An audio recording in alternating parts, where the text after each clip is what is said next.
Praise the Lord. Praise the Lord. I'm so glad to be with you this morning and also to share the word of God. ഈ പ്രഭാതത്തിൽ ദൈവത്തിന്റെ വചനം നിങ്ങളുമായി പങ്കുവയ്ക്കുന്നതിൽ ഞാൻ വളരെ സന്തോഷമുള്ള വ്യക്തിയാണ്. I would like to start my message with a story. എൻ്റെ സന്ദേശം ഇന്ന് ഈ പകലിൽ ഒരു കഥയോടുകൂടി ആരംഭിക്കുവാൻ താല്പര്യപ്പെടുകയാണ്. Once there was a contractor. ഒരിക്കൽ ഒരു കോൺട്രാക്ടർ ഉണ്ടായിരുന്നു. And there were many carpenters working under him. അദ്ദേഹത്തിന്റെ കീഴിൽ അനേക ആശാരിമാര് പണിതുകൊണ്ടുമിരുന്നു. And there was a very old man, old carpenter working with him. അദ്ദേഹത്തിന്റെ കൂടെ വളരെ പ്രായം ചെന്ന ഒരു ആശാരിയും പണിതുകൊണ്ടിരുന്നു. And this man was about to retire. ഈ വ്യക്തി പ്രായം ചെന്ന് ജോലിയിൽ നിന്ന് പിരിഞ്ഞു പോകേണ്ട സമയം അതിക്രമിച്ചിരിക്കുകയാണ്. So he went to the contractor one day and he said, ഒരിക്കൽ ഇദ്ദേഹം ഈ കോൺട്രാക്ടറുടെ അടുക്കൽ ഇങ്ങനെ പറഞ്ഞു, Sir, I'm so happy that you appointed me as your employee for a long time.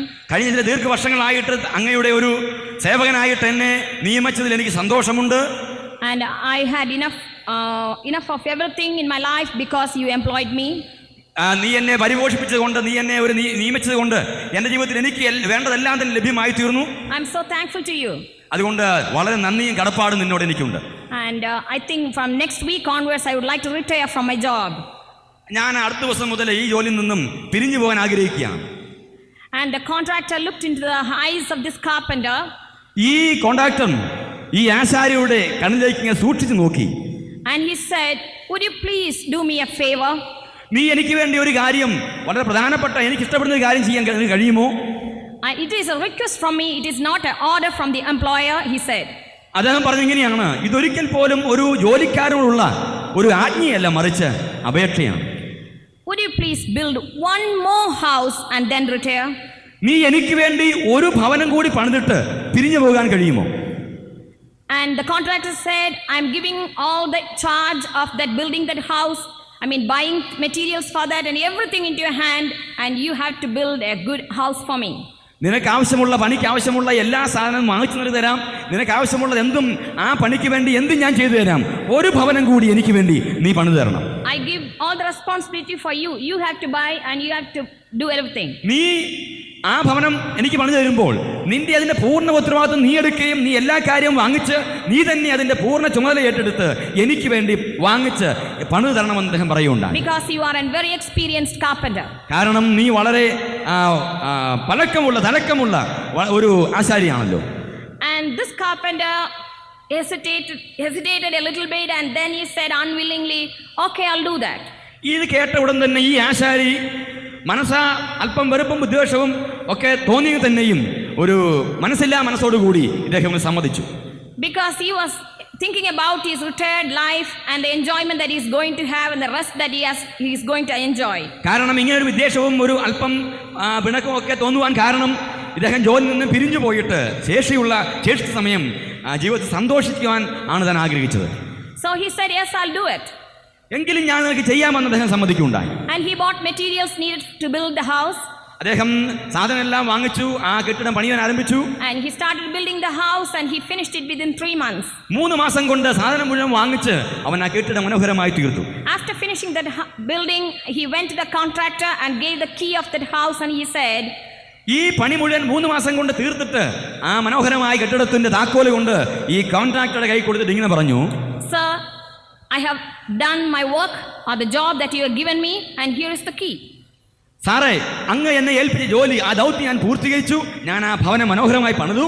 താങ്കളുടെ ആ ഭവനത്തിന്റെ താക്കോലിതാ, താങ്കൾ പിടിച്ചോളെന്ന് പറഞ്ഞു അദ്ദേഹം ഏൽപ്പിച്ചു. The contractor appreciated and congratulated this man because he finished it within 3 months. 3 മാസം കൊണ്ട് പണി പൂർത്തീകരിച്ചതായ ഈ ആശാരിയെ വളരെയധികം ഹൃദയംഗമായിട്ട് ഈ contractor അഭിനന്ദിക്കുകയുണ്ടായി. Do you know what happened next? നിങ്ങൾക്കറിയാമോ അടുത്തതായിട്ട് എന്താ സംഭവിച്ചെന്ന്? He handed over that key to the carpenter and he said, ആ താക്കോൽ തിരികെ ആ ആശാരികളിലേക്ക് തന്നെ ഏൽപ്പിച്ചു കൊടുത്തിട്ട് ഇങ്ങനെ പറഞ്ഞു, well done, my employee. നന്നായിരിക്കുന്നു എന്റെ സേവക. You have been working beneath me for a long time. നീ വളരെ ദീർഘവർഷങ്ങളായിട്ട് എന്നോടൊപ്പമായി ഈ ജോലി സഹായിക്കുകയും എന്നെ സേവിക്കുകയുമായിരുന്നല്ലോ. So this is a gift from me to you. അതുകൊണ്ട് തന്നെ എന്നിൽ നിന്നും നിനക്കുള്ള ഒരു സമ്മാനമാണ് നീ ഏറ്റുവാങ്ങുക എന്ന് പറയൂ. And he handed over the key of that house to the carpenter. അതിനുശേഷം ആ താക്കോൽ താൻ പണിത ആ ആശാരിക്ക് തന്നെ തിരികെ കൊടുക്കുകയുണ്ടായി. Do you know what was the expression of the face of the carpenter? നിങ്ങൾക്കറിയാമോ ആ കരങ്ങളിൽ നിന്നും താക്കോൽ ആ കൂട്ടങ്ങൾ വാങ്ങിച്ച ആശാരിയുടെ മുഖത്തെ ആ ഭാവങ്ങൾ എന്താണ് നിങ്ങൾക്ക് ഊഹിക്കാൻ കഴിയുമോ? Do you think he was happy? നിങ്ങൾ ചിന്തിക്കുന്നുണ്ടോ അദ്ദേഹം സന്തോഷവാനാണെന്ന്? How many of you think that he would have been happy to receive the key? ആ താക്കോൽ വാങ്ങിച്ചപ്പോൾ അദ്ദേഹത്തിന് സന്തോഷമുണ്ടായെന്ന് ചിന്തിക്കുന്നവർ ദയവായി കരമുയർത്തിയാട്ടെ. അറിവില്ലേ? Praise the Lord. I have been working as a teacher for 13 years, so this is my enjoyment. How many of you think that this man was happy? ഈ മനുഷ്യൻ സന്തോഷമാണെന്ന് താല്പര്യമുള്ളവർ കൈവൃത്തിയാട്ടെ. Those who think he was not happy, hands up. സന്തോഷമില്ലാത്ത അങ്ങനെ ചിന്തിക്കാത്തവർ കൈവയ്ക്കാട്ടെ. ആദ്യം കൈവെക്കാത്ത ആളുകൾ. Those who don't know the hands, stand up. ഉത്തരമില്ലാത്ത ആളുകൾ ദയവായി എന്നിട്ടാട്ടെ. This man was very unhappy. ഈ മനുഷ്യൻ ഒരിക്കൽ പോലും സന്തോഷവാനായിരുന്നില്ല. The carpenter's face was full of shame. ആ ആശാരിയുടെ മുഖം വളരെയധികം ദുഃഖത്താൽ കാണപ്പെട്ടു. He was full of shame and worry and sorrow. വളരെ ദുഃഖത്താലും നിരാശയാലും വളരെ നാണത്താലും ഇദ്ദേഹത്തിന്റെ മുഖം കാണപ്പെടുകയുണ്ടായി. He bowed down his head. അവൻ തന്റെ തലകുനിച്ചുകൊണ്ട് he said, I never expected this gift from you. ഒരിക്കൽ പോലും നിന്നിൽ നിന്നും ഇങ്ങനെയുള്ള ഒരു സമ്മാനം ഞാൻ പ്രതീക്ഷിച്ചിരുന്നില്ല. If I had expected that, ഞാൻ അപ്രകാരം പ്രതീക്ഷിച്ചിരുന്നെങ്കിൽ I would have done my job better than this. അങ്ങനെ ഒരു പ്രതീക്ഷ എനിക്കുണ്ടായിരുന്നെങ്കിൽ ഞാനിന്ന് തീർച്ചയായിരിക്കുന്ന ഈ പണിയിൽ നിന്നും അല്പം കൂടി മെച്ചമായിരിക്കുന്ന ഒരു പണി എനിക്ക് തീർക്കാമായിരുന്നു. I would have bought better materials. അതുകൊണ്ട് തന്നെ എനിക്ക് മനോഹരമായ നല്ല നല്ല കെട്ടിടം പണിയാൻ ആവശ്യമായ കാര്യങ്ങൾ വാങ്ങിക്കാമായിരുന്നു. I would have ഞാൻ വാങ്ങിക്കുമായിരുന്നു. Because I thought this is for someone else. ഞാൻ ചിന്തിച്ചത് ഇത് മറ്റാർക്കോ വേണ്ടിയായിരുന്നു എന്നാണ്. If I had known that that house was for me as a gift, I would have built it better way. I would have built with better things. എനിക്ക് വേണ്ടിയാണ് ഈ ഭവനം നൽകപ്പെടാൻ പോകുന്നതെന്നുള്ള ഒരു തിരിച്ചറിവ് എനിക്കുണ്ടായിരുന്നെങ്കിൽ ഞാൻ മനോഹരമായി വളരെ ഭംഗിയായി തന്നെ ആ പണി ചെയ്യുമായിരുന്നു. This story spoke to me very well. പ്രിയമുള്ളവരെ, ഈ കഥ, ഈ സന്ദേശം, ഈ കഥയിലെ സന്ദേശം എന്നോട് വളരെയധികം സംസാരിക്കുകയുണ്ടായി. If only you had known that the gift is to you, you would have done it better. നിങ്ങൾക്ക് വേണ്ടിയാണ് സമ്മാനം എന്നുള്ള തിരിച്ചറിവ് നിങ്ങൾക്കുണ്ടെങ്കിൽ തീർച്ചയായിട്ടും മനോഹരമായി തന്നെ നിങ്ങൾ പണിയും. Each day is a gift from God. ദൈവത്തിൽ നിന്നൊരു സമ്മാനം എന്ന് പറയുന്നത് Each day is a gift from God. ആ ദിവസങ്ങൾ തന്നെ ദൈവത്തിൽ നിന്ന് സമ്മാനമാണ്. So each day we have to live up to the standard of God's expectation. ദൈവം പ്രതീക്ഷിക്കുന്ന ആ നിലവാരത്തിലേക്ക് എല്ലാ ദിവസവും ജീവിക്കുക എന്നുള്ളതാണ് നമ്മെക്കുറിച്ച് ദൈവം ആഗ്രഹിക്കുന്നത്. The things that we do, we have to do according to the will and pleasure of God. എന്താണ് ഞാൻ ചെയ്യേണ്ടത്? ദൈവത്തിന്റെ ഹിതവും അവന്റെ സന്തോഷകരമായിരിക്കുന്ന അവസ്ഥയിൽ ഞാനും നിങ്ങളും കാര്യങ്ങൾ ചെയ്യുക. Each thing that we do in this life, each day that we spend in this life, we have to make our God pleasing or happy. അതുകൊണ്ട് തന്നെ എല്ലാ ദിവസവും ഞാനും നിങ്ങളും ചെയ്യുന്ന എല്ലാ കാര്യങ്ങളും ദൈവത്തിന് പ്രസാദവും അവന് ഹിതകരമായിരിക്കണം. Because it is a gift from God. കാരണം എല്ലാ ദിവസവും നമുക്ക് വേണ്ടി ദൈവം നൽകുന്ന ദാനമാണെന്ന് നാം തിരിച്ചറിയണം. We don't know whether we will live tomorrow. ഞാനിക്ക് നിങ്ങൾക്കും ഒരിക്കൽ പോലും ഉറപ്പില്ല നാളെ നമ്മൾ ജീവിക്കോ ഇല്ലയോ എന്ന്. I have heard a message like this. ഞാനൊരു സന്ദേശപ്രകാരം കേട്ടിട്ടുണ്ട്. The preacher said, in the morning when you wake up, you have to think about certain things. ഞാനും നിങ്ങളുമൊക്കെ എഴുന്നേൽക്കുമ്പോൾ ചില കാര്യത്തെ കുറിച്ച് ചിന്തിക്കണം. The first thing he said we have to think is there is death waiting for me. ആദ്യത്തെ നമ്മുടെ ചിന്ത എന്ന് പറയുന്നത് എനിക്ക് വേണ്ടി ഒരു മരണം അടുത്തു വരുന്നു. അല്ലെങ്കിൽ മരണം നമ്മൾ പ്രതീക്ഷിക്കണം. There is a death waiting for me. എനിക്ക് വേണ്ടി മരണം കാത്തു നിൽക്കുന്നു നമ്മൾ ചിന്തിക്കണം. Second thing is there is the day of judgment for me. എനിക്ക് വേണ്ടി ന്യായവിധി ഉണ്ടെന്ന് നമ്മൾ രണ്ടാമതായി ചിന്തിക്കണം. So I have to do all the things accordingly. അതുകൊണ്ട് തന്നെ എല്ലാ കാര്യവും വളരെ ക്രമമായിട്ടും കൃത്യമായിട്ടും ചെയ്യാൻ നമ്മൾ തയ്യാറാവും. To face Jesus on the day of judgment. നിങ്ങൾ ചെയ്യുന്ന എല്ലാ കാര്യത്തിനും വേണ്ടി ഒരിക്കൽ കർത്താവിന്റെ ന്യായാസനത്തിൽ നിൽക്കേണ്ടതാണ്. So we have to do everything according to that, thinking that we will die today or tomorrow. We don't know exactly, but there is a death waiting. അതുകൊണ്ട് തന്നെ ഞാനും നിങ്ങളും മരണമെന്ന് പറയുന്നത് എപ്പോഴും സംഭവിക്കും നമുക്കറിയില്ല, നാളെ ഇന്നോ സംഭവിക്കാം. അതുകൊണ്ട് അതിനെ പ്രതീക്ഷിച്ച് വളരെ ദൈവത്തിന്റെ ഹിതപ്രകാരം തന്നെ ജീവിക്കാൻ നമ്മൾ തയ്യാറാവണം. So what are the things handed over to you into your hands? You do it accordingly, thinking that you have to stand before God. അതുകൊണ്ട് തന്നെ ദൈവത്തിന്റെ ന്യായാസനത്തിന് മുമ്പാകെ ഒരിക്കൽ നിൽക്കുമെന്നുള്ള പ്രതീക്ഷയിൽ തന്നെ, ആ ചിന്തയിൽ തന്നെ ദൈവം നമുക്ക് വേണ്ടി നൽകിയിരിക്കുന്ന കാര്യങ്ങൾ ഇന്നുകളിൽ വളരെ വിശ്വസ്തയോടും അവന്റെ ക്രമമായിട്ടും ചെയ്യുക. The word of God says we will be rewarded according to the work that we do in this world. വചനം പറയുന്നു ദൈവത്തിന് വേണ്ടി ചെയ്ത, ദൈവത്തിന്റെ വചനപ്രകാരം ചെയ്ത, അവന്റെ ഹിതപ്രകാരം ചെയ്ത എല്ലാ കാര്യത്തിനും പ്രതിഫലമുണ്ട് എന്നാണ്. There is a reward for everything that we do in this world. ഈ ഭൂമിയിൽ ഞാനും നിങ്ങളും ചെയ്യുന്ന എല്ലാ കാര്യത്തിനും നമുക്ക് നല്ലൊരു പ്രതിഫലം ലഭിക്കാൻ ഇടയായിത്തീരും. So if it is a good work, it will be rewarded accordingly. If it is a bad one, it will be rewarded accordingly. നിങ്ങൾ നല്ലതായി ചെയ്യുന്നെങ്കിൽ ആ നിലയിൽ പ്രതിഫലം ലഭിക്കും. നിങ്ങൾ ചീത്തയായി ചെയ്യുന്നെങ്കിൽ ആ നിലയിലും പ്രതിഫലം ഏറ്റുവാങ്ങുവാൻ ഇടയാകും. So this is the day that the Lord has made. അതുകൊണ്ട് തന്നെ ഇന്ന് നമുക്ക് ദൈവം നൽകിയിരിക്കുന്ന, നമുക്ക് വേണ്ടി ഉണ്ടാക്കിയ ദിവസമാണ്. We will rejoice and be glad in it. അതുകൊണ്ട് തന്നെ അവരിൽ സന്തോഷിക്കുകയും ആനന്ദിക്കുകയും ചെയ്യാം. So while you sit inside the church sanctuary to worship God, while you sit inside the church to worship God, എന്തുകൊണ്ടാണ് നമ്മൾ ഈ ആലയത്തിനുള്ളിൽ ആരാധനയ്ക്ക് വേണ്ടി ആയിരിക്കുന്നത്? as you are worshiping God, നമ്മൾ ആരാധിച്ചുകൊണ്ടിരിക്കുമ്പോൾ we have to worship God in the full strength, with our full mind, with our full heart. അതുകൊണ്ട് തന്നെ നാം ഈ ആലയത്തിൽ കർത്താവിന്റെ തിരുസന്നിധിയിൽ ആരാധിച്ചുകൊണ്ടിരിക്കുമ്പോൾ തന്നെ പൂർണ്ണ ഹൃദയത്തോടും പൂർണ്ണ ആത്മാവോടും പൂർണ്ണ ശക്തിയോടും കൂടി തന്നെ നമുക്ക് ആരാധിക്കുവാൻ ഇടയായി തീരണം.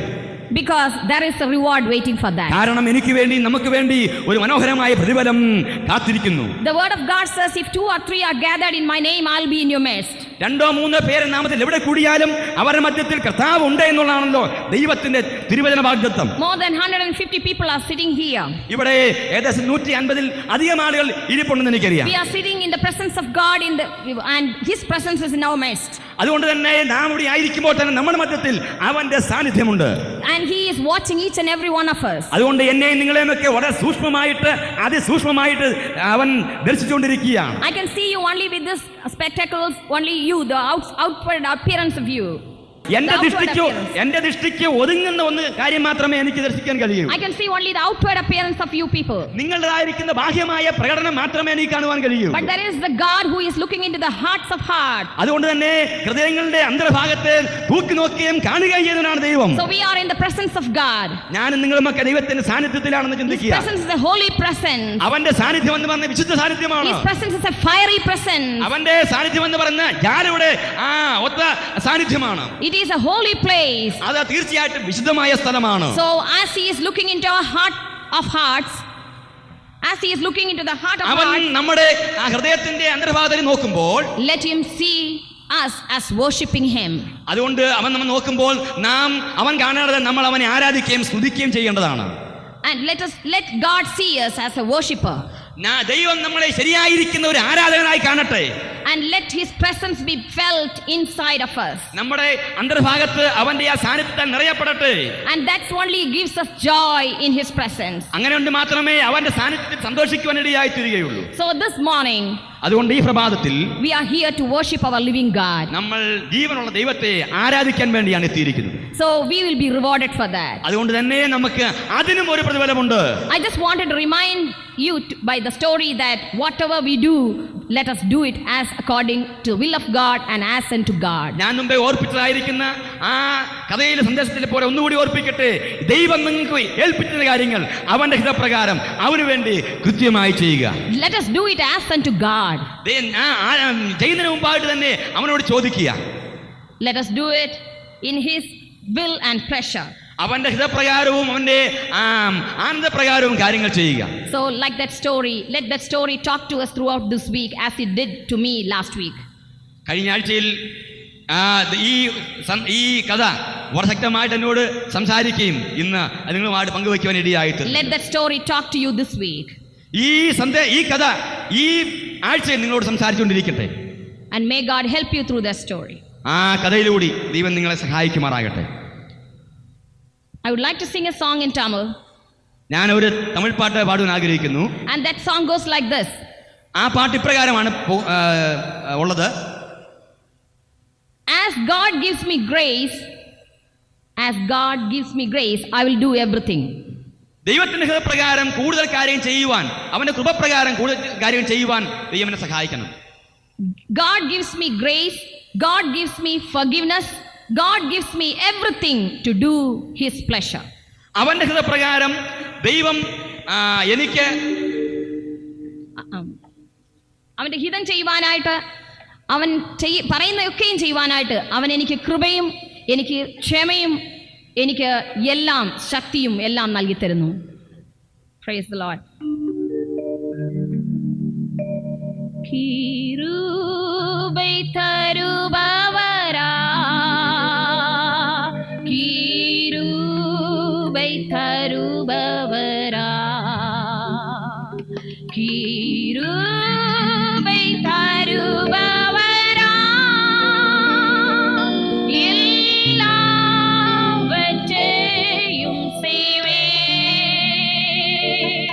மன்னிப்பு தருபவரா, மன்னிப்பு தருபவரா, மன்னிப்பு தருபவரா, எல்லாவற்றையும் செய்வே, எல்லாம் தருபவரா, எல்லாம் தருபவரா, எல்லாம் தருபவரா,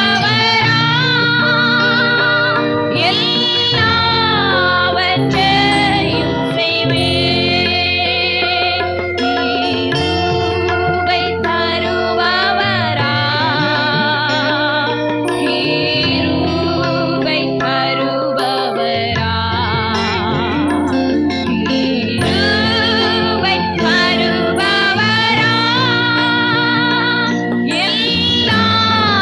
எல்லாவற்றையும் செய்வே, மன்னிப்பு தருபவரா, மன்னிப்பு தருபவரா, மன்னிப்பு தருபவரா, எல்லாவற்றையும் செய்வே, எல்லாம் தருபவரா, எல்லாம் தருபவரா, எல்லாம் தருபவரா,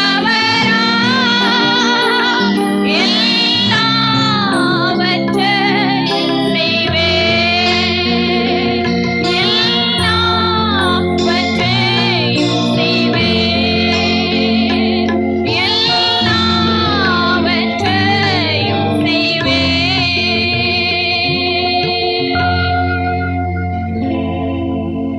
Let us turn to the word of God. ദൈവത്തിലേക്ക് തിരിയാം. Philippians chapter 4 verse 13. ഫിലിപ്പ് ലേഖനം 4-ാം അധ്യായം 14-ാം വാക്യം നമുക്ക് വായിക്കാം. 13-ാം വാക്യം. Philippians chapter 4 verse 13. I will do all things through Christ Jesus who strengthens me. എന്നെ ശക്തനാക്കുന്നവൻ മുഖാന്തരം ഞാൻ സകലത്തിനും മതിയാകും. Do you believe that in your personal life? നിങ്ങളുടെ ജീവിതത്തിൽ, വ്യക്തിപരമായ ജീവിതത്തിൽ ആ വചനം ശരിയാണെന്ന് ചിന്തിക്കുന്നുണ്ടോ? Have you ever experienced that in your life? എന്നെങ്കിലും ഈ വാക്യം നിങ്ങളുടെ വ്യക്തിപരമായ ജീവിതത്തിൽ ഒരു അനുഭവമായി തീർന്നിട്ടുണ്ടോ? Can you imagine or think about or can you recollect that experience in your life at this moment? ഈ നിമിഷം അപ്രകാരമുള്ള അനുഭവങ്ങളെ ഒന്നുകൂടി അയവിറക്കുവാൻ കഴിയുമോ? The word of God said, I can do all things through Christ Jesus who strengthens me. ഇവിടെ ദൈവത്തിന്റെ വചനം പറയുന്നു, എന്നെ ശക്തനാക്കുന്നവൻ മുഖാന്തരം ഞാൻ സകലത്തിനും മതിയാകും. That was the song that I sang. ആ പാട്ടാണ് ഞാൻ ഇവിടെ പാടിയത്. How can I do all things through Christ Jesus who strengthens me? എന്നെ ശക്തനാക്കുന്നവൻ മുഖാന്തരം എനിക്ക് എങ്ങനെ സകലവും ചെയ്യുവാൻ കഴിയും? Because he gives me grace. കാരണം എനിക്ക് അവൻ കൃപ നൽകി. He gives me forgiveness. അവൻ എനിക്ക് ക്ഷമ നൽകി. He gives me everything that I need to do all things. എനിക്ക് എല്ലാ കാര്യം ചെയ്യുവാൻ എന്തെല്ലാം ആവശ്യമാണോ അതെല്ലാം അവൻ നൽകി. If that is true in my life, അതെന്റെ ജീവിതത്തിൽ സത്യമാണെങ്കിൽ it can be true in your life too. നിങ്ങളുടെ ജീവിതത്തിൽ സത്യമാണ്. Let's look into the word of God to prove that it was true in the past also. അതുകൊണ്ട് തന്നെ കഴിഞ്ഞകാല ജീവിതത്തിൽ ശരിയാണെന്ന് നമുക്കൊന്നുകൂടി അയൽവക്കമിടയായി തീരട്ടെ. Let us look into the word of God for that. അതുകൊണ്ട് പഴയ കാലത്തിലേക്ക് നമുക്ക് മടങ്ങി വരാം. Judges chapter 6. ന്യായാധിപന്മാരുടെ പുസ്തകം 6-ാം അധ്യായം. Let us read from 1 onwards. 1-ാം വാക്യം മുതൽ നമുക്ക് വായിക്കാം.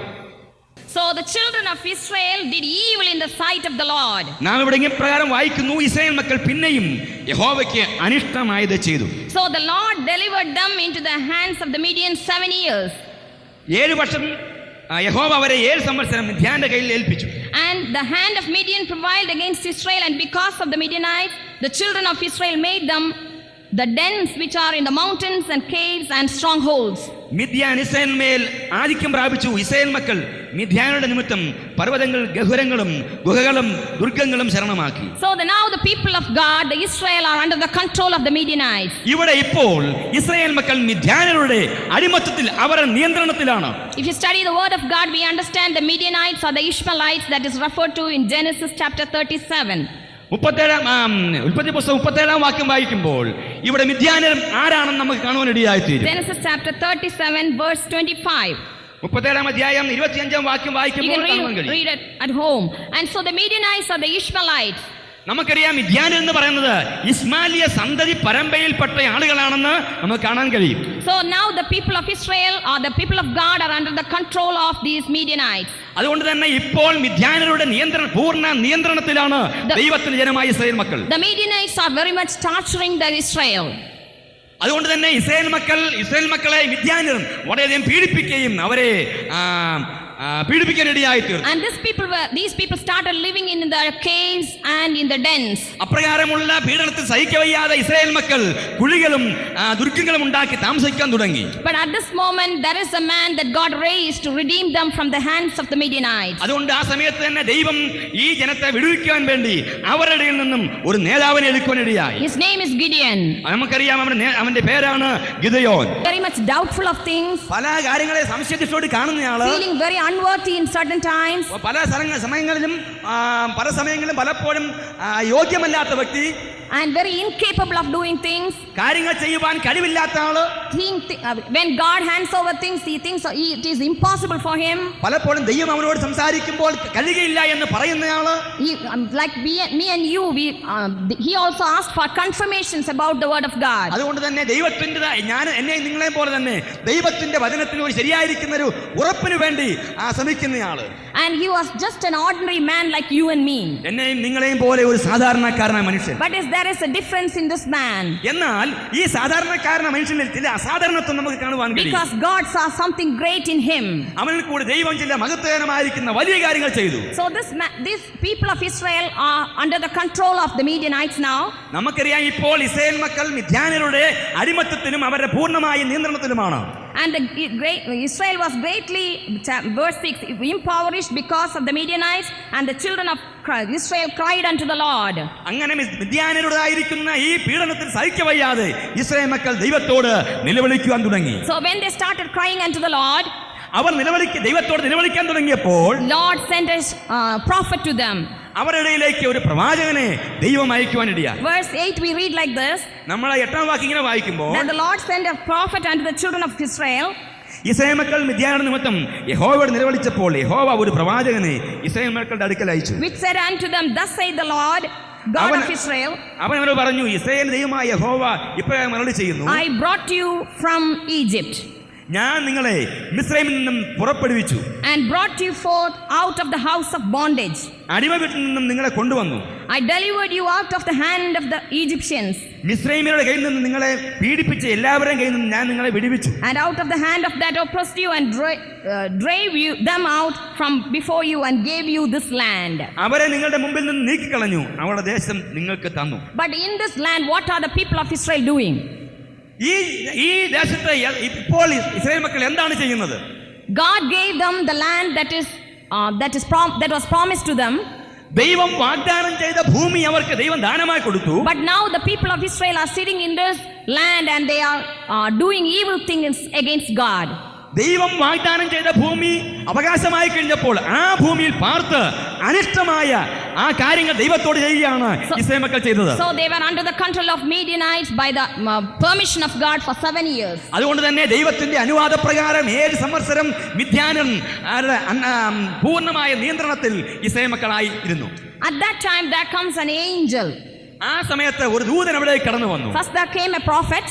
ആദ്യം ഒരു പ്രവാചകൻ കടന്നു വന്നു. Then comes an angel. അതിനുശേഷം ഒരു ദൂതൻ കടന്നു വരുന്നു. And we will read that from verse 11. 11ാം വാക്യം വായിക്കുമ്പോൾ നമുക്കിവിടെ കാണുവാൻ കഴിയും. And there came an angel of the Lord and sat under an oak which was in Ophrah, that pertained unto Joash the Abiezrite, and his son Gideon threshed wheat by the winepress to hide it from the Midianites. നാം ആ വാക്യം ഇങ്ങനെ വായിക്കുന്നു. അനന്തരം യഹോവയുടെ ഒരു ദൂതൻ വന്ന് ഒഫ്രയിൽ അബിയേസ്യനായ യോവാശിന്റെ കരുവേലത്തിന്റെ കീഴിലിരുന്നു. അവന്റെ മകനായ ഗിദെയോൻ ഗോതമ്പ് മിദ്യാനകരിൽ പെടാതിരിക്കേണ്ടതിന് മുന്തിരിച്ചക്കിനെ വെച്ച് മെതിക്കുകയായിരുന്നു. So here comes the hero Gideon. ഇവിടെ നമുക്ക് നായകനായിരിക്കുന്ന ഗിദെയോനെ കണ്ടെത്തുവാൻ കഴിയുന്നു. What is he doing there? ഇവിടെ എന്താണ് അവൻ ചെയ്യുന്നത്? That's not the place for the action that he is doing. ആ പ്രവൃത്തി ചെയ്യേണ്ട സ്ഥലത്തല്ല അവൻ ആ പ്രവൃത്തി ചെയ്തുകൊണ്ടിരിക്കുന്നത്. And he is threshing the wheat in the wine press. ഇവിടെ അവൻ മുന്തിരിച്ചക്കിനെതിരെ വെച്ചുകൊണ്ടാണ് ഗോതമ്പ് മെതിക്കുന്നത്. That's not the place that he has to do that. ഒരിക്കൽ പോലും ആ പ്രവൃത്തി ചെയ്യേണ്ട സ്ഥലത്തല്ല ഇപ്പോൾ ആ പ്രവൃത്തി അവൻ ചെയ്യുന്നത്. What could be the reason why he does that in that place? എന്തുകൊണ്ടാണ് ആ സ്ഥലത്ത് അവൻ ആ പ്രവൃത്തി ചെയ്തത്? Because he wants to keep his doing secret from the Midianites. അതുകൊണ്ട് കാരണം ഈ മിദ്യാനിൽ നിന്നും വളരെ രഹസ്യമായിട്ട് കാര്യങ്ങൾ ചെയ്യണമെന്നുള്ളതുകൊണ്ടാണ് ഇപ്പോൾ ഈ പ്രവൃത്തി ഇവിടെ വെച്ച് അവൻ ചെയ്യുന്നത്. What could be the reason that he wanted to keep it as a secret? എന്തുകൊണ്ടാണ് കാര്യങ്ങളൊക്കെ രഹസ്യമായിരിക്കണമെന്ന് അവൻ ചിന്തിച്ചത്? Maybe he is afraid of them. ഒരു പക്ഷേ അവന് അവരെ ഭയപ്പെട്ടിരിക്കാം. Maybe Gideon was afraid of Midianites. Gideon മിദ്യാനരെ ഭയപ്പെട്ടു. Another reason can be he wanted to oversmart, or he wanted to show himself smarter than the other guys. ഒരുപക്ഷെ മറ്റുള്ളവരെക്കാരിലും അല്പം കൂടി കൊള്ളാവുന്നതിനാണ് തെളിയിക്കാൻ വേണ്ടി ആയിരിക്കാം ഇപ്രകാരം അവൻ ചെയ്തത്. Anyhow he did that action. എന്താണേലും അവൻ ഒരു നല്ല പ്രവൃത്തി അങ്ങനെ ചെയ്യാൻ ഇടയായി. He just wanted to overcome his enemies. ഒരു കാര്യം മാത്രമേ അവന് ആവശ്യമുണ്ടായിരുന്നുള്ളൂ, ശത്രുക്കളെ എങ്ങനെയും അവന് തകർക്കണമായിരുന്നു, അവരെ മേൽ ആധിപത്യം പുലർത്തണമായിരുന്നു. He wanted to do what he wanted to do in spite of the enemies that were present there. അവിടെ ശത്രുക്കളുടെ മുമ്പാകെ അവർക്ക് അപ്പുറമായിട്ട് കാര്യങ്ങൾ എന്ത് ചെയ്യണം അത് ചെയ്യാൻ വേണ്ടി അവൻ തയ്യാറായി. So he started threshing the wheat near the wine press. അതുകൊണ്ട് തന്നെ ഗോതമ്പ് ആ മുന്തിരിച്ചക്കിനെ അരികിൽ വെച്ചുകൊണ്ട് അവൻ മെതിക്കാൻ തുടങ്ങി. And you see in the Bible verse that there came an angel at that time. ഈ ഭാഗം വായിക്കുമ്പോൾ ഇവിടെ നാം ഇങ്ങനെ വായിക്കുന്നു, ദൂതൻ അവിടെ കടന്നു വരുന്നു. Verse 11 says, 12ാം വാക്യം ഇങ്ങനെ വായിക്കുന്നു, an angel of the Lord came and sat under an oak tree. ഇവിടെ അനന്തരം യഹോവയുടെ ദൂതൻ വന്ന് ഒഫ്രയിൽ അഭ്യസനായ യോവാശിന്റെ കരുവേലത്തിന്റെ കീഴിലിരുന്നു. And I have read the commentary over this Bible verse. ഈ ഭാഗത്തെക്കുറിച്ചുള്ള ബൈബിൾ കമന്ററി ഞാൻ ഇപ്രകാരമാണ് വായിച്ചത്. And one of the person says that usually angels don't sit. ഒരു വ്യക്തി ഇപ്രകാരമാണ് അതിന് വ്യാഖ്യാനം കൊടുത്തിരിക്കുന്നത്, ദൂതന്മാർ സർവ്വസാധാരണമായി ഇരിക്കാറില്ല, they come and stand. അവർ സാധാരണമായി നിൽക്കാറാണുള്ളത്. But I'm not saying that that's the way it is, but I read like that and it gave me a thought into my heart. ഞാൻ വായിച്ച ഭാഗം അങ്ങനെ തന്നെ പറയുന്നില്ല, എന്നാൽ അതിന് ഒരു സന്ദേശം ദൈവം എന്നോട് സംസാരിച്ച് ഞാൻ പറയുകയാണ്. This angel was watching the action of Gideon. ഈ ദൂതൻ ഗിദെയോന്റെ ഓരോ പ്രവൃത്തിയും സൂക്ഷ്മമായി നിരീക്ഷിച്ചുകൊണ്ടിരിക്കുകയായിരുന്നു. What is he doing? He is threshing the wheat near the wine press. എന്താണ് അവൻ ചെയ്തത്? ഗോതമ്പ് മുന്തിരിച്ചക്കിന് അരികെ വെച്ചുകൊണ്ട് മെതിക്കുന്നു. When the enemies come and see him, they won't think that he is threshing the wheat. They may think that he is doing something else. ശത്രു കടന്നു വരികയാണെങ്കിൽ ഒരിക്കൽ പോലും ശത്രു ചിന്തിക്കുകയില്ല ഇവൻ ഗോതമ്പ് മെതിക്കുകയാണെന്ന്, മറ്റെന്തോ പ്രവൃത്തി ചെയ്യാണെന്ന് മാത്രമേ ചിന്തിക്കൂ. So he was doing that action without publicizing that other. He is doing an action which is against the pleasure of the enemies. അതുകൊണ്ട് തന്നെ ശത്രുക്കളുടെ ആനന്ദത്തിന് ഒന്നുകൂടി ആക്കം കൂട്ടുവാനുള്ള പ്രവൃത്തിയല്ല, മറിച്ച് വളരെ രഹസ്യമായിട്ടാണ് കാര്യങ്ങൾ അവൻ ചെയ്തത്. As he was doing the action, the angel of the Lord came and sat and watched him the action. അങ്ങനെയുള്ള ആ പ്രവൃത്തി ചെയ്തുകൊണ്ടിരിക്കുന്ന സമയത്താണ് ദൂതൻ കടന്നു വന്ന് അവന്റെ ആ പ്രവൃത്തിയെ സൂക്ഷ്മമായി നിരീക്ഷിച്ചത്. As we read the word of God, we understand that Gideon was fully aware of what God has done for them and how God is behaving now with them. ഇവിടെ നാം വായിക്കുമ്പോൾ യഥാർത്ഥമായി മനസ്സിലാക്കേണ്ട ഒരു കാര്യം, ദൈവത്തിന്റെ പ്രവൃത്തിക്ക് വേണ്ടി പൂർണ്ണമായിട്ട് ലഭ്യമാക്കുന്ന ഒരു ലഭ്യത അവന്റെ പ്രവൃത്തിയിലും തന്നിലും ഉണ്ടായിരുന്നു. Gideon knew what God was doing now. Gideon മനസ്സിലാക്കിയ ഒരു കാര്യം, ഇന്നലകളിൽ അവൻ എന്ത് എനിക്ക് വേണ്ടി ചെയ്തു എന്നും നാളെ എന്ത് ചെയ്യാൻ പോണെന്നും അവൻ വ്യക്തമായി അറിഞ്ഞിരുന്നു. Because we read in the word of God that Jehovah God was angry with the people of Israel. നാം ഇങ്ങനെ വായിക്കുന്നു, യഹോവയായ ദൈവം ഇസ്രായേൽ മക്കളോട് വളരെ കോപിഷ്ഠനായിരിക്കുന്നു എന്ന്. So he let them be ruled by the Midianites now. അതുകൊണ്ട് തന്നെ ജനം ഇപ്പോൾ മിദ്യാനരാൽ നയിക്കപ്പെടട്ടെ, അവർ പീഡിപ്പിക്കപ്പെടട്ടെ. And God handed over them into the hands of the enemies. അതുകൊണ്ട് തന്നെ ദൈവം ശത്രുക്കളുടെ കയ്യിലേക്ക് അവരെ ഏൽപ്പിച്ചു കൊടുക്കുകയായിരുന്നു. So now, as Gideon was threshing the wheat, he was thinking, God, you brought us out of that Egypt and you brought us unto this time into this land, but now you have forsaken us. Gideon ഇപ്രകാരം ചിന്തിക്കുകയുണ്ടായി, ദൈവമേ, നീ ഞങ്ങളെ അടിമപ്പെട്ടിൽ നിന്നും പുറപ്പെടുവിച്ച് കൊണ്ടുവന്നു, നീ ഞങ്ങൾക്ക് ദേശം തന്നു, എന്നാൽ ഇപ്പോൾ നീ ഞങ്ങളെ മറന്നുപോയല്ലോ. And we are under the control and torture of these enemies, Midianites. അതുകൊണ്ട് തന്നെ ഇപ്പോൾ ഞങ്ങളുടെ ശത്രുക്കളിലായിരിക്കുന്ന മിദ്യാനരുടെ അടിമത്തത്തിലും അവരുടെ പീഡനത്തിലും സഹിക്കവയ്യാതെ ആയിരിക്കുന്നു. We are afraid of those people.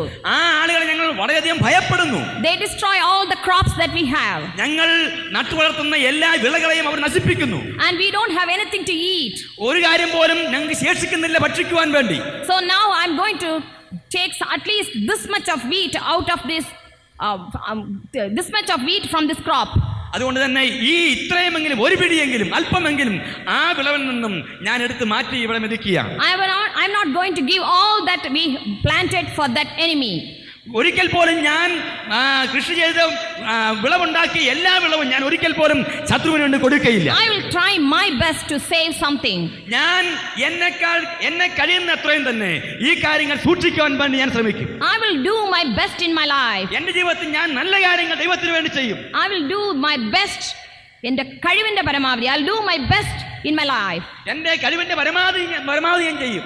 And I am going to save at least this much of wheat for me and for my family.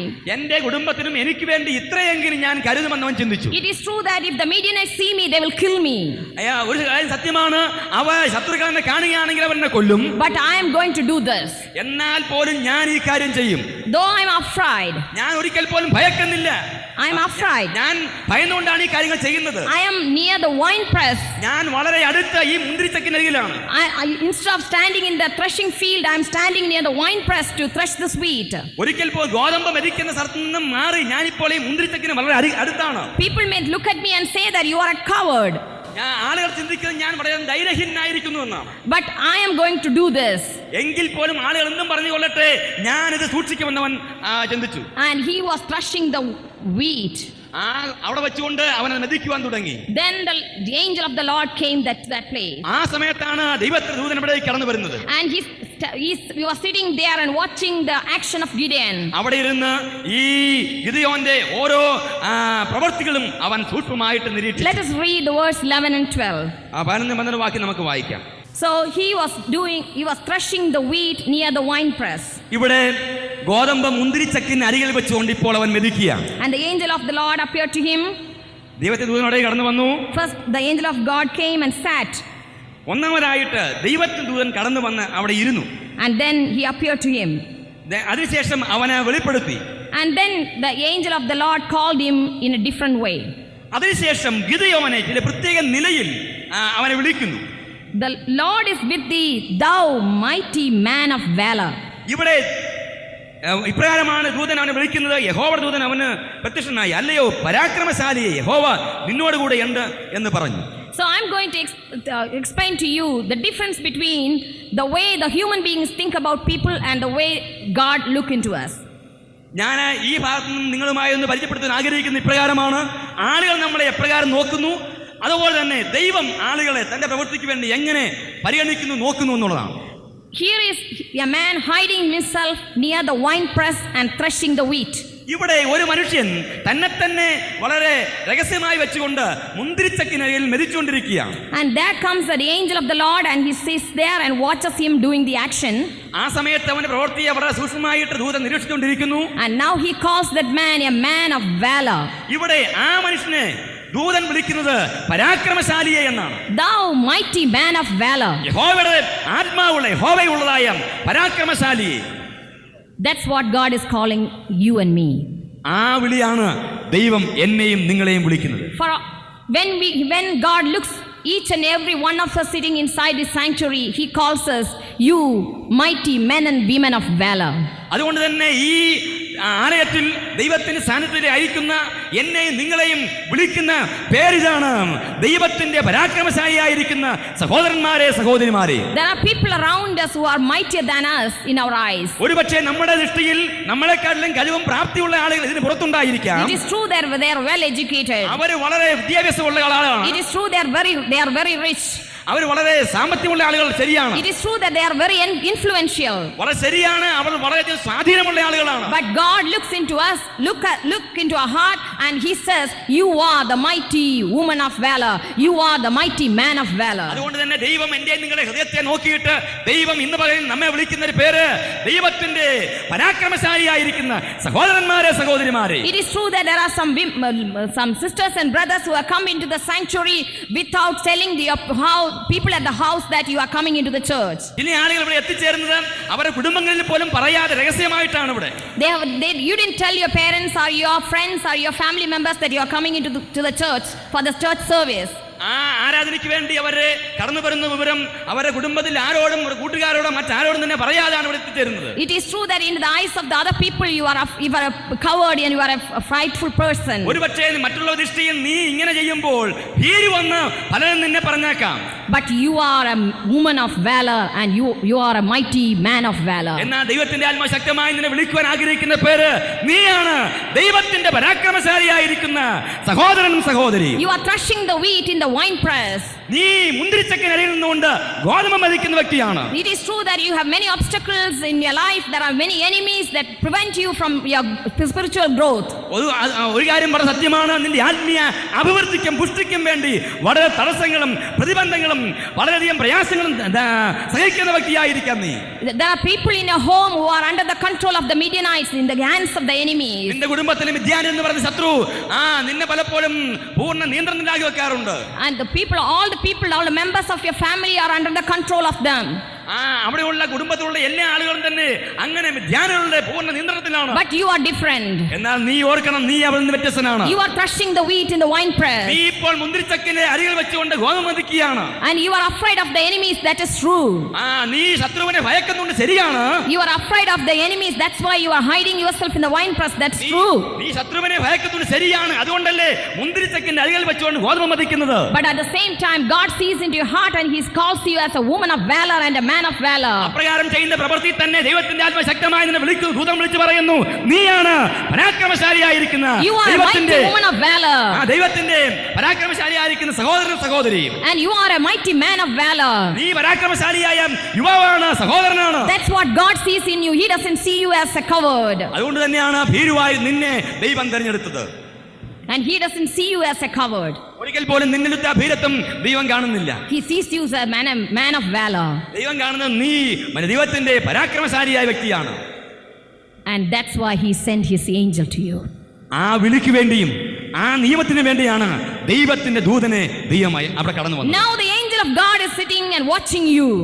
ഇപ്പോൾ ദൈവത്തിന്റെ ദൂതൻ നിന്നെ ശ്രദ്ധിച്ചുകൊണ്ടും നിന്റെ അടുക്കൽ ഇരുന്നുകൊണ്ട് സൂക്ഷ്മമായി നിന്നെ നിരീക്ഷിക്കുകയാണ്. It is true that you are threshing the wheat and remember that the angel of the Lord is watching you. നീ ഗോതമ്പ് ചക്കിന് മുന്തിരിച്ചക്കിന് അരികെ വെച്ചുകൊണ്ട് ഗോതമ്പ് മെതിക്കുന്നു, ശ്രദ്ധിക്കുക, നിന്നെ ദൂതൻ വളരെ സൂക്ഷ്മമായിട്ട് നിരീക്ഷിച്ചുകൊണ്ടിരിക്കുകയാണ്. He sees your heart and the beats of your heart. നിന്റെ ഹൃദയത്തിന്റെ ആ തുടിപ്പുകൾ പോലും അവൻ ശരിയായി മനസ്സിലാക്കുന്നു. He hears the beat, the size that you have in your heart.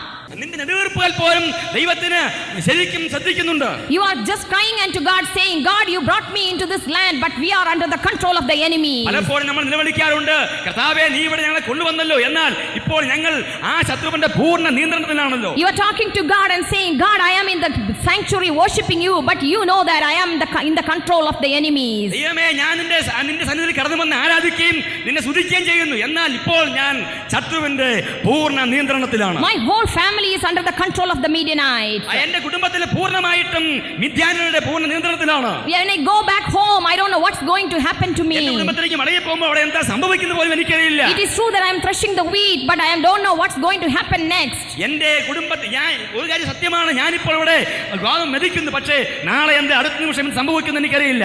Lord, hear my cry. കർത്താവേ, എന്റെ കരച്ചിൽ കേൾക്കണമേ. I am going to finish the work that I decided to do. ഞാൻ ചെയ്യാൻ പോകുന്ന പ്രവൃത്തി ചെയ്യാൻ തന്നെ തീരുമാനിച്ചിരിക്കുകയാണ്. And Gideon is threshing the wheat. അതുകൊണ്ട് തന്നെ ഗിദെയോൻ ആ ഗോതമ്പ് മെതിക്കുവാൻ ആരംഭിച്ചു. And the angel of the God appeared to him. അവന് മുമ്പാകെ ദൂതൻ പ്രത്യക്ഷപ്പെട്ടു. And he called him as a mighty man of valor. ദൈവത്തിന്റെ ദൂതൻ അവനെ പരാക്രമശാലി എന്ന് വിളിച്ചു. If you are willing to take one step for God, even with your own limitations, God sees a great thing in your life. നിന്റെ പരിമിതിക്കുള്ളിൽ നീ ഒരു അടിയെങ്കിലും ദൈവത്തിന് വേണ്ടി വെക്കാൻ ആഗ്രഹിക്കുന്നെങ്കിൽ ദൈവം നിന്നെ വിളിക്കുന്നു പരാക്രമശാലിയെ. You may be doing a certain little thing doubtfully and fearfully, but at the same time God sees a great thing behind you. ദൈവത്തിന് വേണ്ടി ഒരുപക്ഷേ ചാഞ്ചല്യ ഹൃദയമുള്ളവനായി പലപ്പോഴും സംശയദൃഷ്ടിയോടുകൂടി നീ ഒരടി വെക്കുന്നെങ്കിലും ദൈവം നിന്നെ വിളിക്കുന്നു പരാക്രമശാലിയെ. And he sees your heart. അവൻ നിന്റെ ആ ഹൃദയത്തിൽ നെടുവീർപ്പുകൾ കാണുകയാണ്. And he sees your desire. നിന്റെ ആഗ്രഹങ്ങൾ അവൻ കാണുന്നു. He sees your desire for the victory over the enemies. ആ ശത്രുവിന്മേലുള്ളതായിരിക്കുന്ന ആ വിജയം കാണാൻ വേണ്ടി അവൻ നിന്നെ സൂക്ഷ്മമായി നിരീക്ഷിച്ചുകൊണ്ടിരിക്കുകയാണ്. And God looks into your heart and not into your outward appearance. ഒരിക്കൽ പോലും ദൈവം ബാഹ്യമായ പ്രവൃത്തിയല്ല, ആന്തരികമായ കാര്യം തന്നെ നോക്കുന്നത്. Let's read from the verse 13. 13ാം വാക്യം. God calls him as a mighty man of valor. ദൈവം പരാക്രമശാലി എന്ന് അവനെ വിളിച്ചു. But Gideon talks back to God. എന്നാൽ ഗിദെയോൻ തിരിച്ച് ദൈവത്തോട് സംസാരിക്കുകയാണ്. And he says, അവൻ ഇപ്രകാരമാണ് പറഞ്ഞത്, and if you are with us, നീ നമ്മോട് കൂടെ ഉണ്ടെങ്കിൽ, if the Lord is with us, യഹോവ നമ്മോട് കൂടെ ഉണ്ടെങ്കിൽ, why then all this befallen us? നമുക്ക് ഇതൊക്കെ ഭവിക്കുന്നത് എന്ത്? This is the question that we Christians ask every day to God. ദൈവത്തോട് ദൈനംദിനം ചോദിക്കുന്ന ക്രിസ്ത്യാനികളുടെ ചോദ്യമാണ് ഇത്.